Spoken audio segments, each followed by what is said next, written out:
Yahweh sent Nathan to David. He came to him and said to him, "There were two men in one city, the one rich and the other poor. The rich man had very many flocks and herds, but the poor man had nothing except one little ewe lamb, which he had bought and raised. It grew up together with him and with his children. It ate of his own food, drank of his own cup, and lay in his bosom, and was like a daughter to him. A traveler came to the rich man, and he spared to take of his own flock and of his own herd, to prepare for the wayfaring man who had come to him, but took the poor man's lamb and prepared it for the man who had come to him." David's anger burned hot against the man, and he said to Nathan, "As Yahweh lives, the man who has done this deserves to die.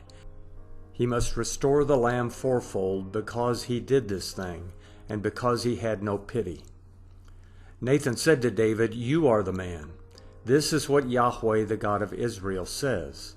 I anointed you king over Israel, and I delivered you out of the hand of Saul. I gave you your master's house and your master's wives into your bosom. And I gave you the house of Israel and of Judah. And if that would have been too little, I would have added to you many more such things. Why have you despised Yahweh's word to do that which is evil in his sight? You have struck Uriah the Hittite with the sword, and have taken his wife to be your wife, and have slain him with the sword of the children of Ammon. Now therefore the sword will never depart from your house, because you have despised me, and have taken Uriah the Hittite's wife to be your wife. This is what Yahweh says. Behold, I will raise up evil against you out of your own house, and I will take your wives before your eyes, and give them to your neighbor, and he will lie with your wives in the sight of this sun, for you did this secretly. But I will do this thing before all Israel and before the sun." David said to Nathan, "I have sinned against Yahweh." Nathan said to David, "Yahweh also has put away your sin. You will not die. However, because by this deed you have given great occasion to Yahweh's enemies to blaspheme, the child also who is born to you will surely die." Nathan departed to his house.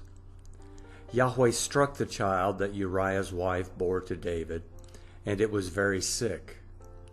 David therefore begged God for the child, and David fasted and went in and lay all night on the ground. The elders of his house arose beside him to raise him up from the earth, but he would not, and he didn't eat bread with them. On the seventh day, the child died. David's servants were afraid to tell him that the child was dead, for they said, "Behold, while the child was yet alive, we spoke to him, and he didn't listen to our voice. How will he then harm himself if we tell him that the child is dead?" But when David saw that his servants were whispering together, David perceived that the child was dead. And David said to his servants, "Is the child dead?" They said, "He is dead." Then David arose from the earth, and washed, and anointed himself, and changed his clothing, and he came into Yahweh's house and worshipped. Then he came to his own house, and when he requested, they set bread before him, and he ate. Then his servants said to him, "What is this that you have done? You fasted and wept for the child while he was alive, but when the child was dead, you rose up and ate bread."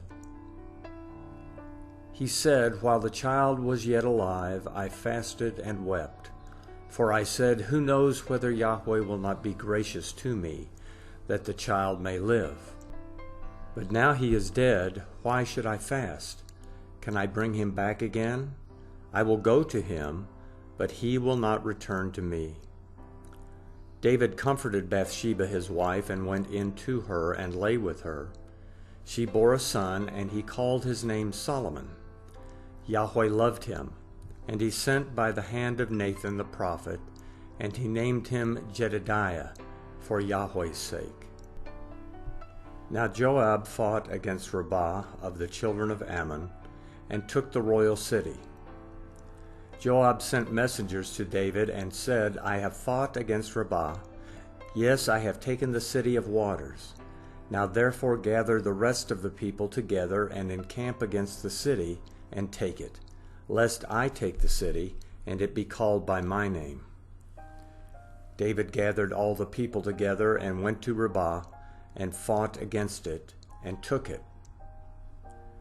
He took the crown of their king from off his head, and its weight was a talent of gold, and in it were precious stones, and it was set on David's head. He brought a great quantity of plunder out of the city.